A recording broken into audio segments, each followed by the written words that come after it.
Okay. So ఇప్పుడు ఈ question చూసుకున్నట్టయితే సెకండ్ క్వశ్చన్ మనకి 7Aలో is equal to 5x plus 6 by 2 plus x into 1 minus x కదండి. నేనేం చెప్పాను, ఫస్ట్ పాయింట్ ఏం చెప్పాను మీకు, ఎప్పుడు కూడా డినామినేటర్ అనేది రెండు డిఫరెంట్గా ఉండాలి. Okay, 1 second.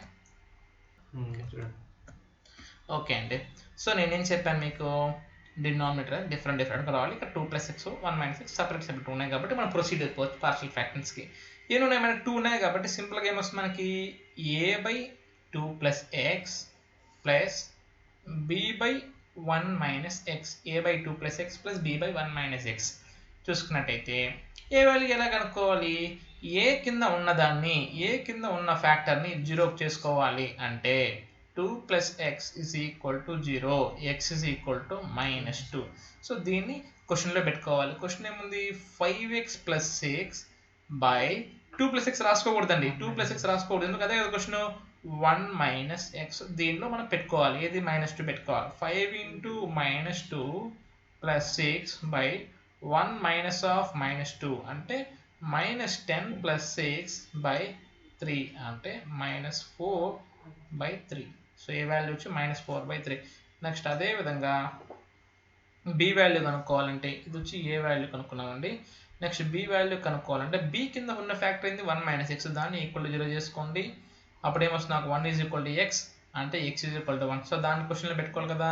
క్వశ్చన్ ఏంది, 5x plus 6 by 2 plus X, ఆ 1 మైనస్ ఎక్స్ అని రాయకూడదు. Okay, so 5 into 1 plus 6 by 2 plus 1, 5 plus 6 11/3 అంటే question can be written as a అంటే -4/3 into 2 plus X plus 11/3 into 1 minus X, 11/3 into 1 minus X. దీన్ని కూడా ఈ problem కూడా నేను ప్రూఫ్ చేస్తాను, చూడండి ఒక్క second. So -4/3 into 2 plus X plus 11/3 into 1 minus X. Okay, ఇది ప్రూఫ్ అండి, ఇది మీకు చేయాల్సిన అవసరం లేదు, ఎందుకంటే నేను చెప్పింది మీకు వచ్చిన ఆన్సర్స్ కరెక్ట్గా కాదని ప్రూఫ్ చేస్తున్నాం అంతే. సో ఈ 3 కామన్ ఉంది డినామినేటర్లో, ఆ 3 కామన్ చేసేయండి, 1/3 కామన్ చేసేసేయండి. ఇక్కడ ఏమొస్తుందంటే నాకు -4/2 plus X plus 11/1 minus X. So అప్పుడు ఏమొస్తుంది మనకి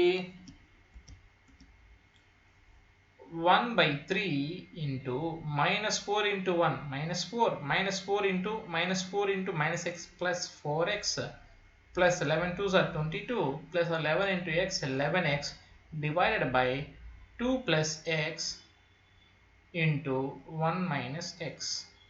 సో ఓవరాల్గా 11x ప్లస్ 4x ఏమొస్తుంది నాకు 15x, 22 మైనస్ 4 ఏమవుతుంది నాకు 18 divided by 3 into 2 plus X into 1 minus X. So 15 18 రెండు కూడా 3 ఫ్యాక్టర్స్ కాబట్టి 3 కామన్ చేసుకుంటే 3 into 5x plus 6 by 3 into 2 plus X into 1 minus X. So 3 cancel. So మనకు వచ్చింది వచ్చేసి 5x plus 6 by 2 plus X into 1 minus X, which is nothing but our question. 5x plus 6 by 2 plus X into 1 minus, అంటే మనం కనుక్కున్న ఏ value B value రెండు correct అనమాట. Okay, so next will move on to one more question.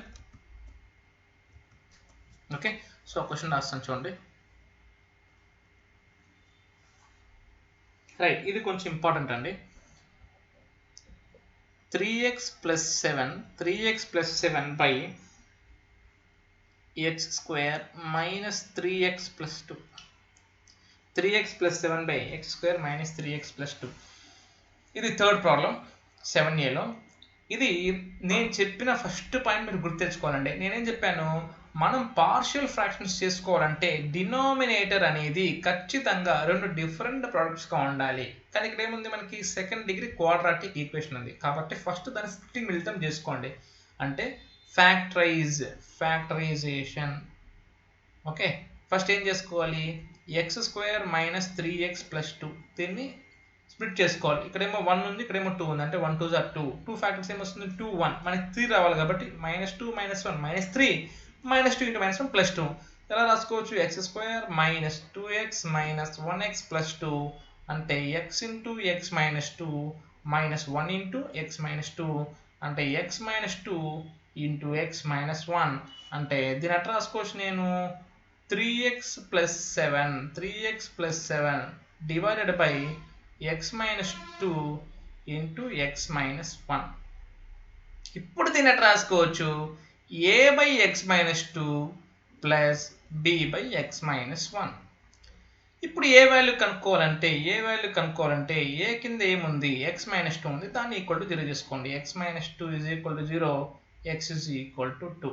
So దాన్ని క్వశ్చన్లో పెట్టండి. అంటే 3 × 2 + 7 by ఇక్కడ పెట్టండి. ఇది లేదు కదా, ఇది కదా రాసుకోవాల్సింది. అంటే 2 - 1. అర్థమైందా అండి? అంటే మనం ఇది కనుక్కున్నప్పుడు ఇది క్లోజ్ చేసుకునేది. సో అప్పుడు ఏమొస్తుంది నాకు 6 + 7 13/1. ఇది ఏ వాల్యూ. బి వాల్యూ కనుక్కోవాలంటే దీన్ని 0 చేసుకోండి. ఏమొస్తుంది నాకు? x = 1 వస్తుంది. దాన్ని ఇది మూసేసి ఇక్కడ పెట్టాలన్నమాట. రిమైనింగ్ దాంట్లో పెట్టాలి. అంటే ఏమొస్తుంది నాకు? 3 × 1 + 7 బై 1 - 2 అంటే 10/-1 అంటే -10 అంటే -10. ఓకే, నెక్స్ట్ క్వశ్చన్ అండి. ఇది కొంచెం ఇంపార్టెంట్. ఇప్పుడు చెప్పిన క్వశ్చన్, ఇప్పుడు నెక్స్ట్ క్వశ్చన్ చేయబోతున్నాం.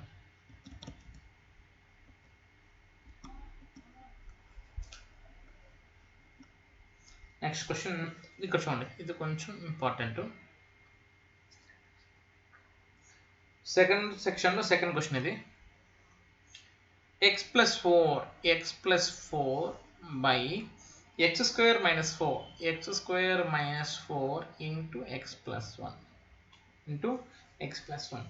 ఇక్కడ చూడండి, మళ్ళీ చూడండి, డినామినేటర్లో రెండు డిఫరెంట్గా ఉన్నాయి. కానీ ఈ ఫస్ట్ దాన్ని అబ్జర్వ్ చేస్తే ఏముంది? మనకి సెకండ్ డిగ్రీ ఉంది కదా, అలా ఉండకూడదండి. సో దాన్ని ఏం రాసుకోవచ్చు నేను? x² - 4ని x + 2 × x - 2 రాసుకోవచ్చు కదా. అంటే డినామినేటర్లు అన్నీ మనకి డిఫరెంట్ సింగిల్ డిగ్రీ ఉండాలి, డబుల్ డిగ్రీ ఉండకూడదు. ఒకవేళ అది ఫ్యాక్టరైజ్ అయితే ఫ్యాక్టరైజ్ చేసుకునేచ్చు. ఇప్పుడు చూడండి ఏముంది మనకి? ఇంపార్టెంట్ అండి, ఇక్కడ డిఫరెంట్గా ఉన్నది మనం ప్రొసీడ్ అయిపోద్దండి. ఇక్కడ చూడండి, ఫస్ట్ దీన్ని ఏం చేసుకోవచ్చు? మనం ఫ్యాక్టరైజ్ చేసుకోవచ్చు కదా, చేసుకోవచ్చు అని కంపల్సరీ చేసుకోవాలి దాన్ని. అప్పుడు ఏమవుతుంది నాకు question? x + 4 by x + 2 × x - 2 × x + 1. దీని ఎలా రాసుకోవచ్చు? a/x + 2 plus b/x - 2 plus c/x + 1. ఇంకేముందండి? ఇంక మామూలే కదా. సో ఏ వాల్యూ కనుక్కోవాలి, దీన్ని 0 చేసుకోండి. అప్పుడు ఏమవుతుంది నాకు? x + 2 = 0, x = -2. ఏ వాల్యూ కనుక్కోవాలి కాబట్టి దాని కింద ఉండేదాన్ని 0 చేసుకున్నాను. ఇప్పుడు ఏం చేయాలి? దీన్ని క్వశ్చన్లో పెట్టాలి. అన్లెస్ దీన్ని మాత్రం పక్కన పెట్టేసాలన్నమాట. అంటే ఏమొస్తుంది నాకు? x + 4 బై x - 2 × x + 1 అంటే సింపుల్గా -2 + 4 బై -2 - 2 × -2 + 1 అంటే 4 - 2 2 బై -4 × -1. సో 2/4 1 = 4, -1 ప్లస్ అవుతుంది కాబట్టి 1/2. సో ఏ వాల్యూ వచ్చి 1/2. నెక్స్ట్ బి వాల్యూ కనుక్కోవాలంటే x ఏం చేయాలి?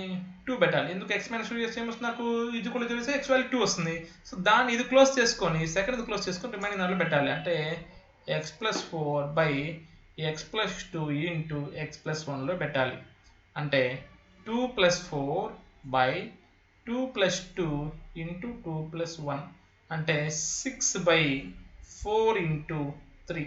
3 1s are 3 2s are 2 1s are 2 2s are 1/2.